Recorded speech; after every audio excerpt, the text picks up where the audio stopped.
No one in Iron Hollow noticed Mara Voss's gloves slipping, except the one man everyone in town was afraid to look at for too long. The glove slid down just enough to show the black-purple ring around her wrist. Mara pulled it back fast, but Elias Crane had already seen it. Elias was the blacksmith at the edge of the rail yard, a man so broad he seemed built from the same iron he shaped. Men in town said he could straighten a wagon axle with his bare hands. Children stopped laughing when his shadow crossed the street. So when he saw the bruise, people would have expected him to reach for a hammer. He didn't. By the time the company marshal lost his badge, Elias Crane had not thrown a single punch. He had done something far more dangerous to a powerful man. He made sure Mara was no longer alone. The forge kitchen was always warm, even in the wet months, but that morning the heat felt trapped against Mara's skin. Coal smoke leaked through the seams around the stove. Rain tapped the tin roof in a nervous pattern. The room smelled of yeast, lye soap, singed wool, and the iron dust that followed Elias in from the shop, no matter how often she swept. Mara worked with her head down. That was how she had learned to move through Iron Hollow. Keep her eyes low. Keep her voice smaller than the room. Keep her sleeves buttoned and her gloves tight.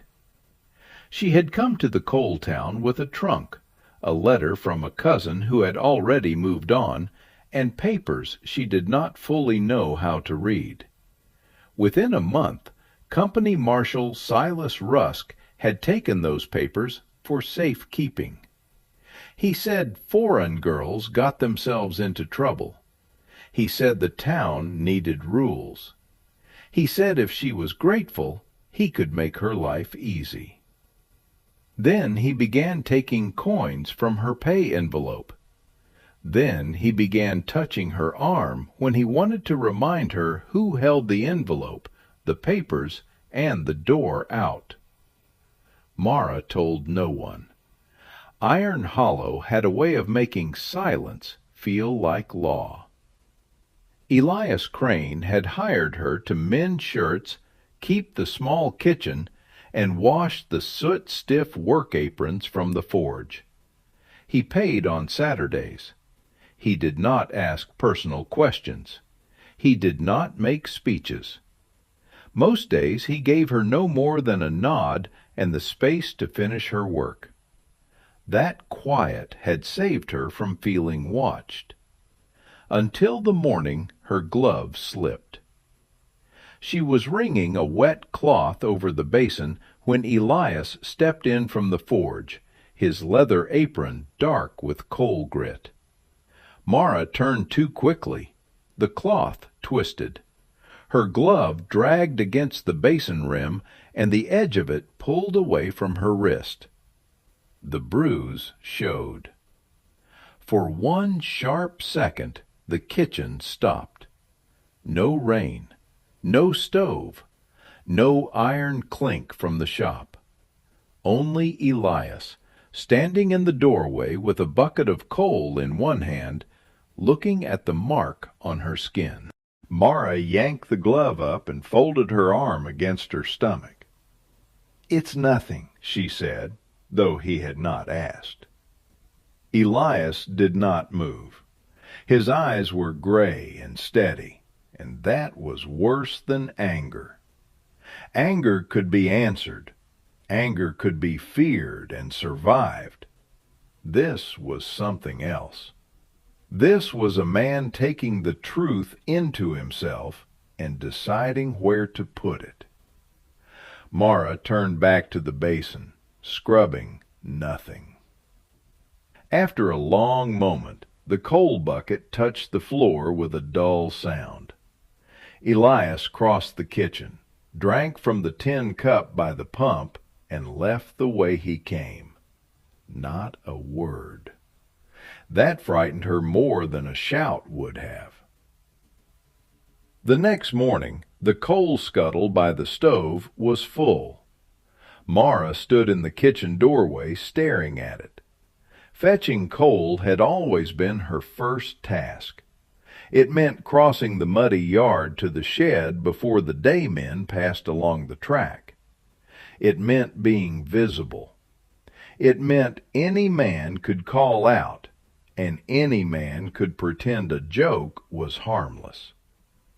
But the scuttle was stacked to the lip with black chunks of coal. The dust swept clean around it. Elias had done it before dawn. At noon, when Mara went to hang laundry, she found a new line stretched behind the forge wall, hidden from the road. The old line, the one that faced the street, had been cut down. That evening, Elias did not take his supper to the workbench as usual. He carried his plate into the kitchen and sat at the far end of the table while Mara ate her bread and beans. He did not ask about the bruise. He did not ask who made it.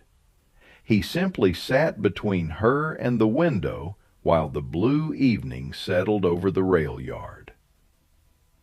It was not softness. Mara knew softness. Softness could disappear the second a stronger man entered the room. This was weight. This was a door barred from the inside. For a week, Elias changed the shape of her days without explaining himself. The coal was filled before she woke. The laundry stayed behind the forge wall. He sharpened the kitchen knives himself so she would not have to carry them out to the shed. He fixed the latch on the back door, then tested it 3 times before walking away. He also left a small book on the work table. It was an old reader with a cracked green cover, the kind used in schoolrooms. Inside, someone had written letters carefully in pencil. A, B, C. Then whole words. Then sentences. Mara touched the first page as if it might accuse her.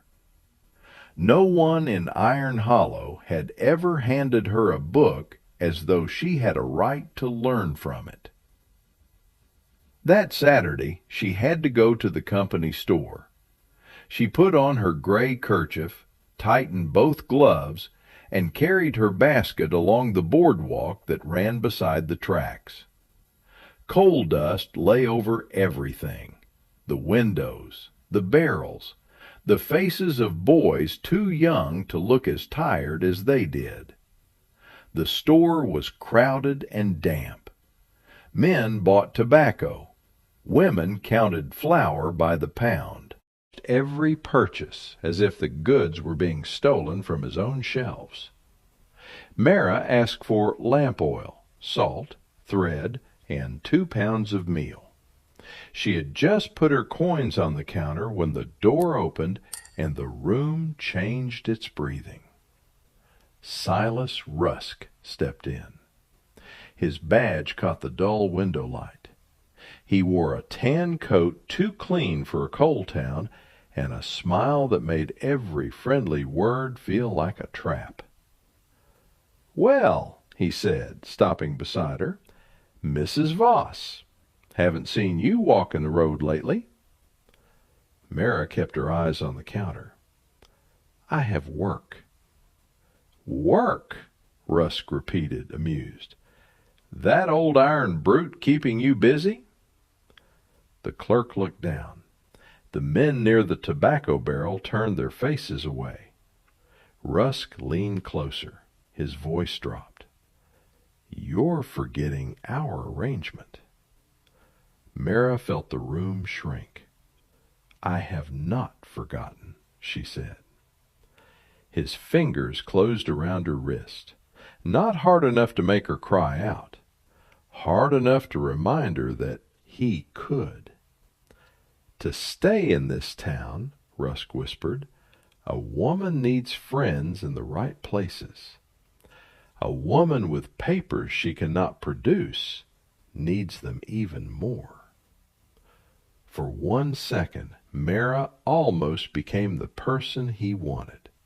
Silent, folded, gone from herself. Then she saw the coal scuttle in her mind, full before dawn. She saw Elias's chair between her and the window. She felt the strange, heavy protection of being believed before she had spoken. Mara pulled her wrist free. It was not dramatic. It was only a small twist of the hand.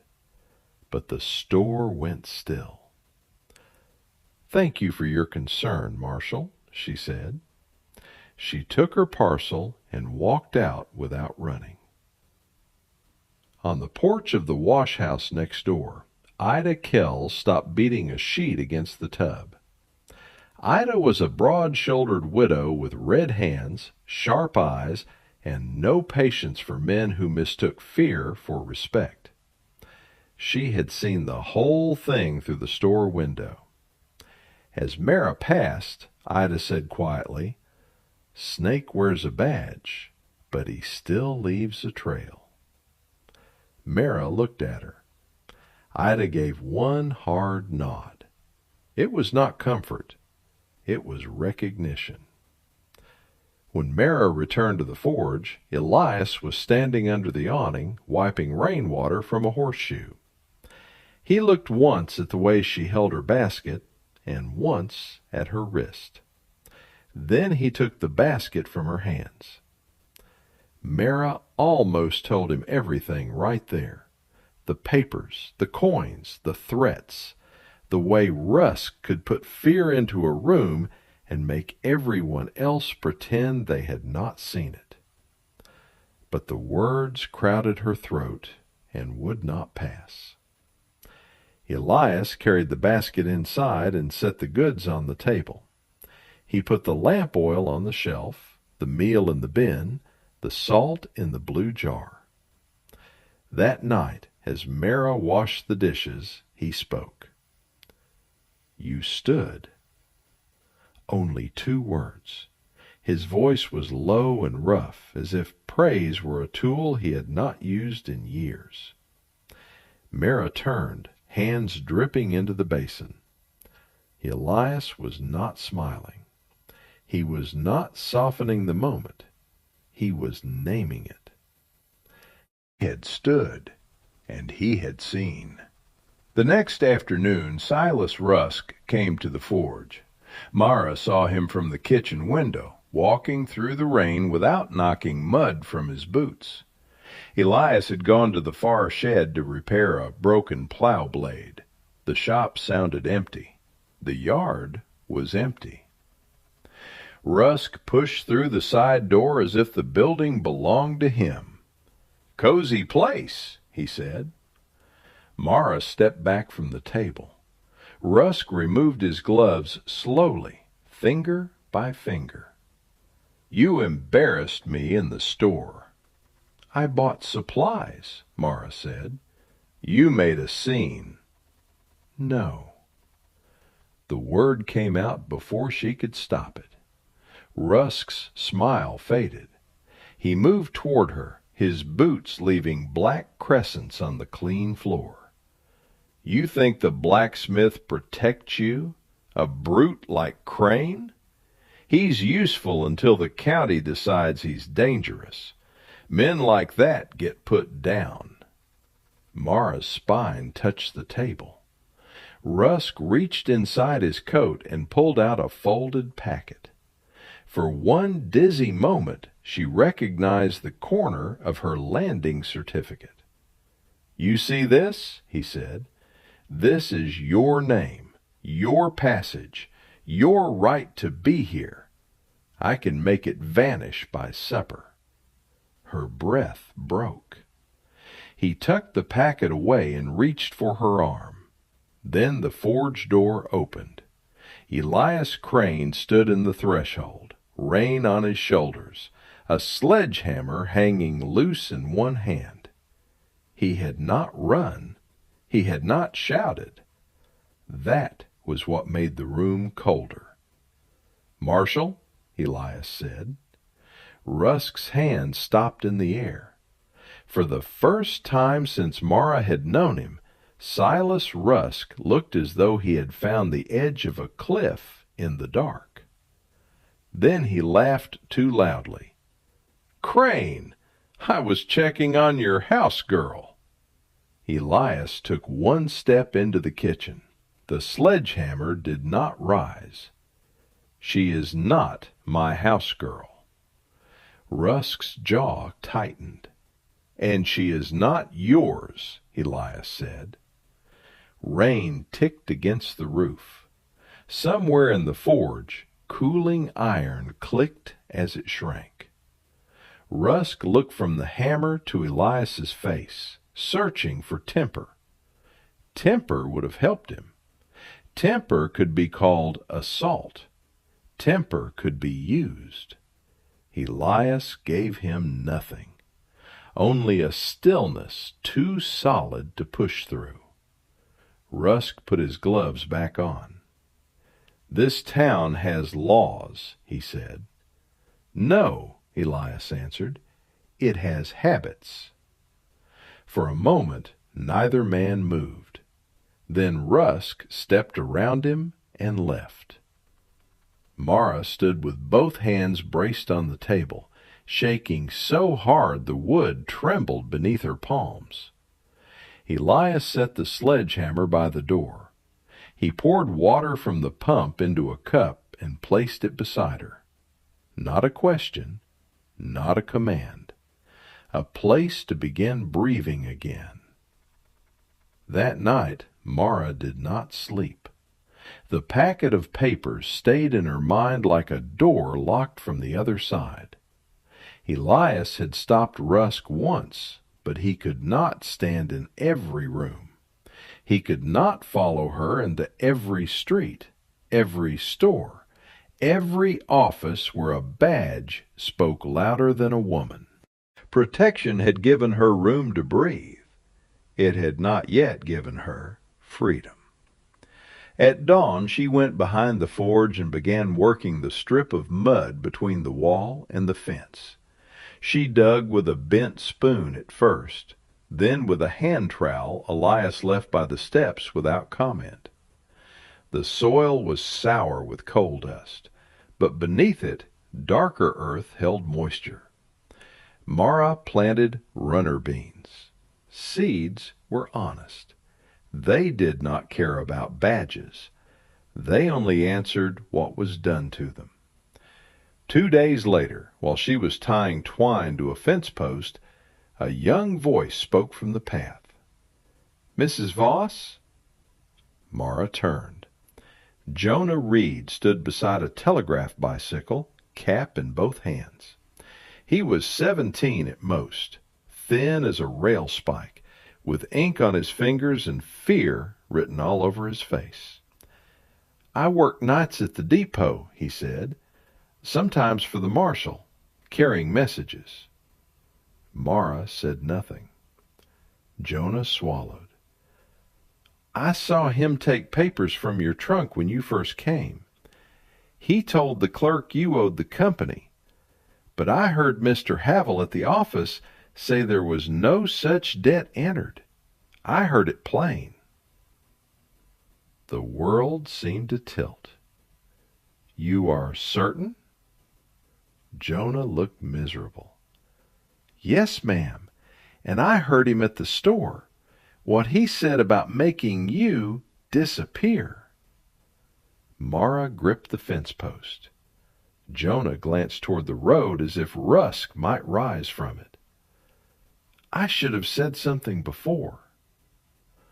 Most people ask forgiveness to clean their own hands. Jonah did not. He stood there with his shame and offered it as evidence. "If you ever need someone to tell it," he said, "I will." That afternoon, Mara went to the wash house.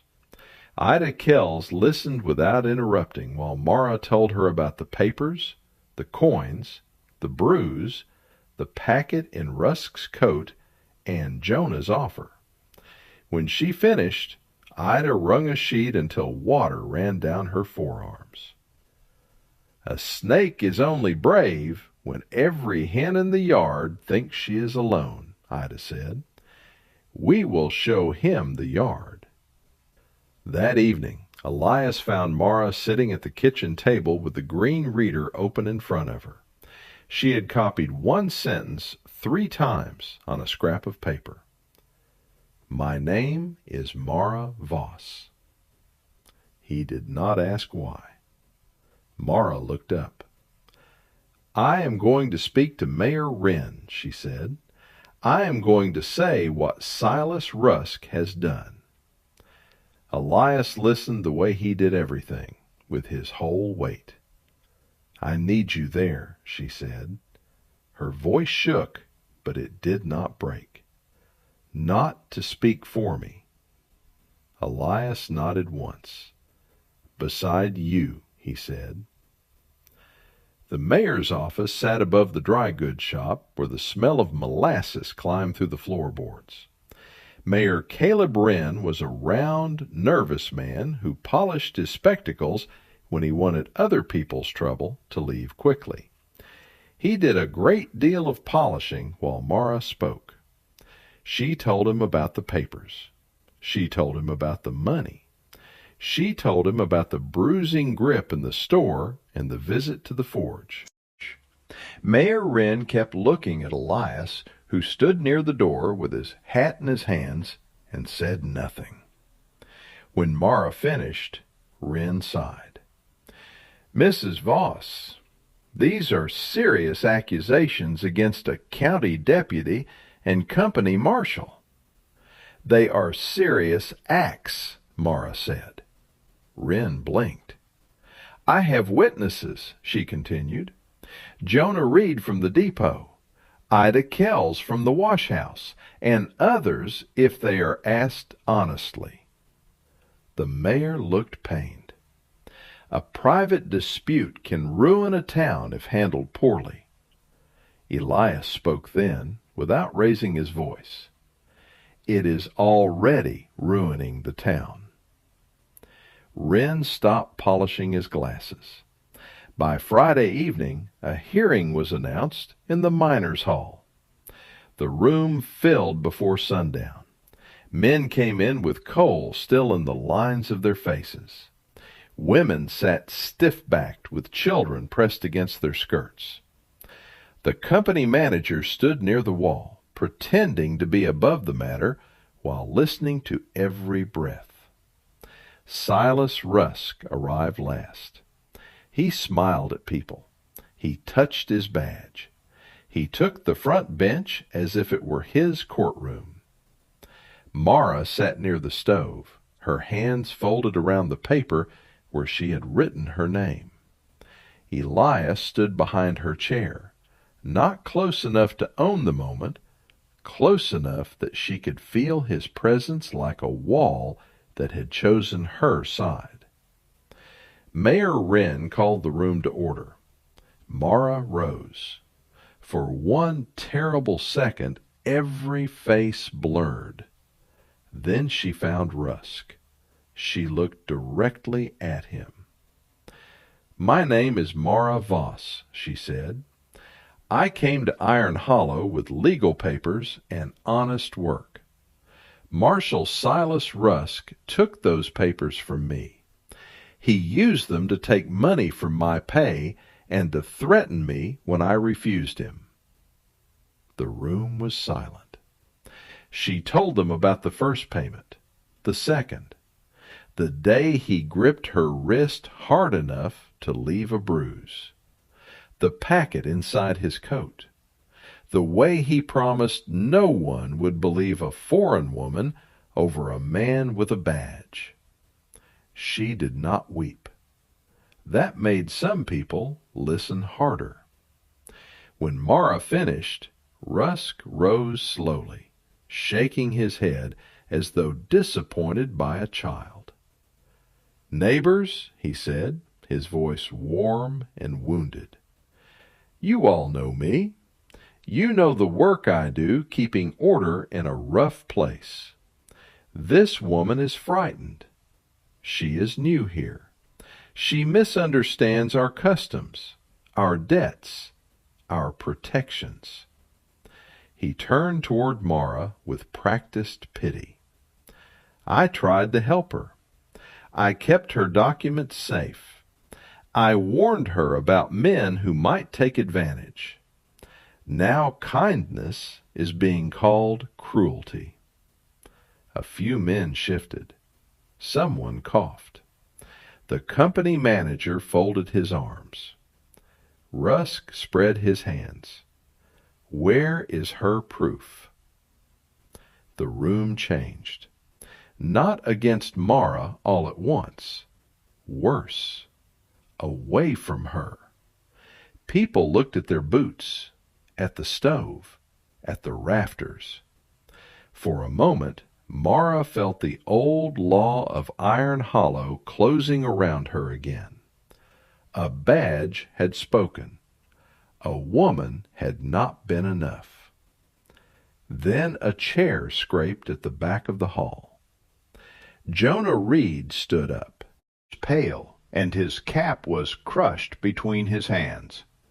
"I have proof," he said. Rusk turned so sharply the badge flashed. Jonah's voice shook. "I was at the depot office when Marshal Rusk brought Mrs. Voss's papers there. He said she owed the company a passage debt. Mr. Havel said there was no such debt in the ledger. The marshal told him to enter one anyway." The company manager's head snapped toward him. Jonah kept going, each word steadier than the last. "At the store, I heard him tell her he could make her disappear if she could not produce those papers. He said no one would believe her over him." The hall began to murmur. Rusk barked. "That boy carries messages for pennies. He hears half of everything and understands none of it."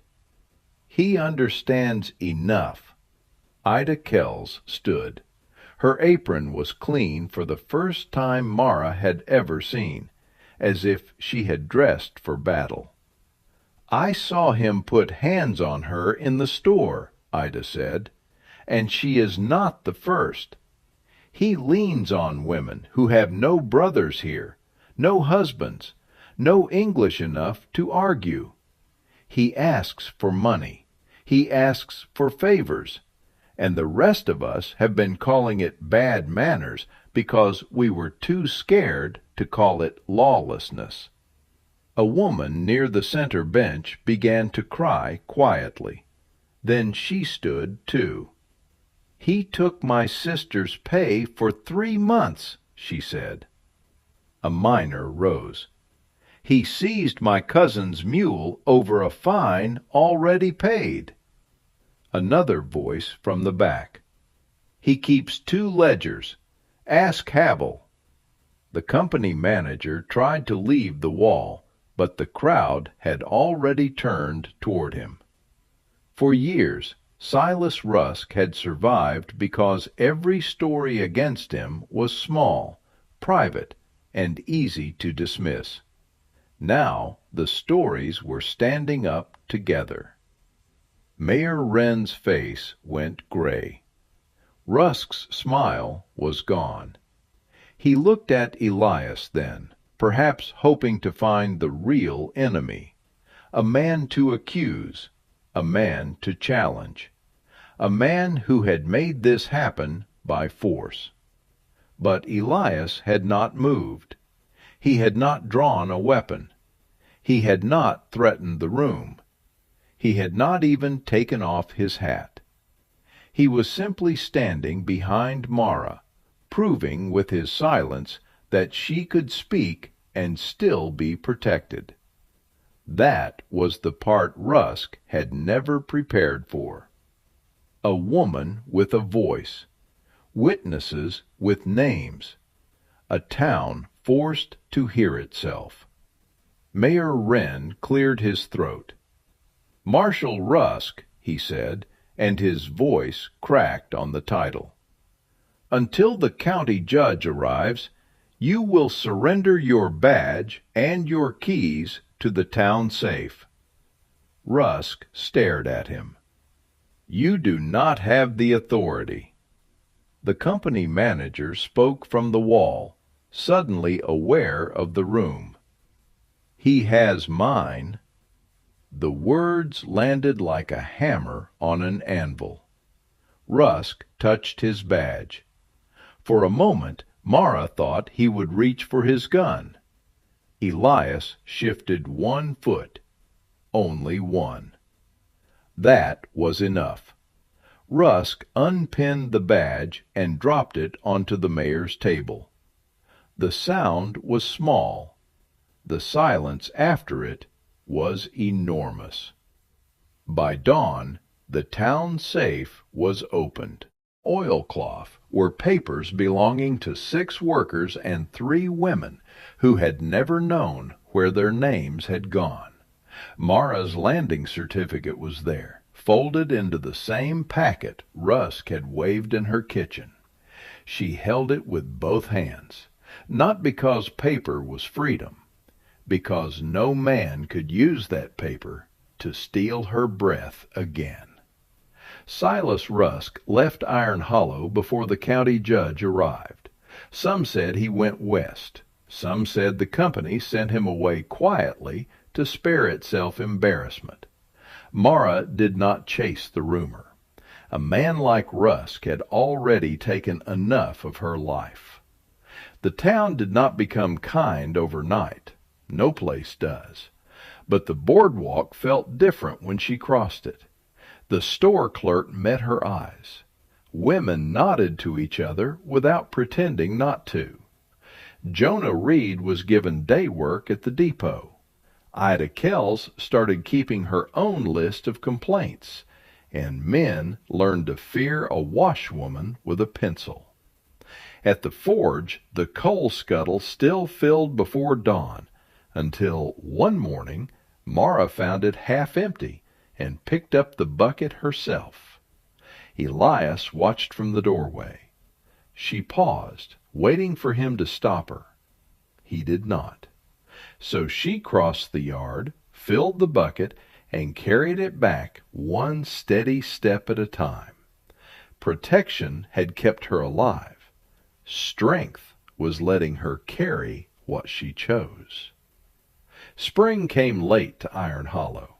Coal dust still settled on the windows. The rails still screamed when freight cars rolled through the valley.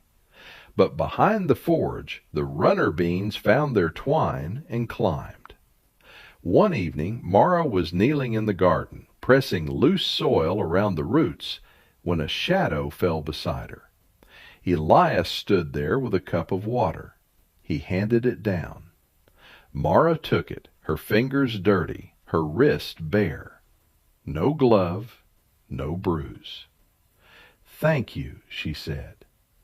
Elias looked at the green vines on the fence. "The beans took," he said. It was the longest kind of speech he knew. Mara smiled then, not the small, polite shape she used to survive the town, but a real smile that opened her whole face. "Yes," she said, "they did." And in the quiet behind the forge, where coal dust gave way to living green, Mara understood what Elias Crane had truly given her. Not rescue, room. A shield long enough for her to find her own voice. A silence strong enough to let the whole town hear it.